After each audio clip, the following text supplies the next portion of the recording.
In 1932, Stalin decided to break Ukraine. His weapon wasn't bombs or bullets, it was hunger.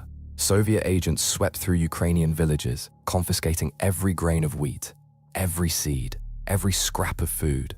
Farmers caught hiding, even a handful of grain was shot on sight. The borders were sealed. No one could escape. No one could bring food in. Entire families starved in their homes, while trains loaded with Ukrainian grain rolled past their windows, heading to Moscow. Children ate grass, bark, anything they could find. Desperate parents resorted to the unthinkable. Villages that had fed themselves for centuries became graveyards. Stalin banned foreign journalists from entering Ukraine. The world had no idea what was happening. When it was over, between 3 and 5 million Ukrainians were dead. Stalin had weaponized starvation itself. He turned food into a tool of genocide. The Soviets denied it happened for decades. They called it a natural disaster.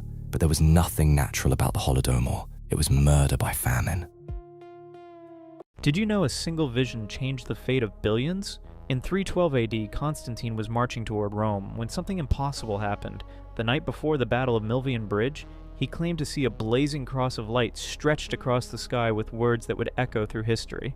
In this sign, conquer. Constantine had been just another Roman general fighting for power, but this mystical moment transformed him into something else entirely. He ordered his soldiers to paint Christian symbols on their shields and banners. The next day, against all odds, his outnumbered army crushed his rival Maxentius at the Milvian Bridge. But here's what's truly staggering. That vision didn't just win Constantine a battle, it flipped the entire Roman Empire upside down. Christianity went from a persecuted faith to the official religion of the most powerful empire on earth. Temples became churches, gladiator games were banned, the very foundations of Western civilization shifted overnight. One man's vision, one battle, 300 years of persecution ended, and the course of human history changed forever.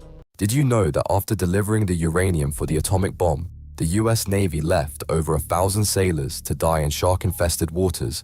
July 30th, 1945, the USS Indianapolis had just completed the most secret mission in naval history. They delivered the uranium that would destroy Hiroshima. On their way to the Philippines, a Japanese submarine fired 6 torpedoes. The ship sank in 12 minutes. 1,195 men hit the water. No distress signal sent, no rescue planned. For 4 days, they floated in the Pacific, drinking salt water, going insane from dehydration. Then the sharks came, oceanic whitetips, drawn by the blood and thrashing. They picked off the weakest first, then the strongest.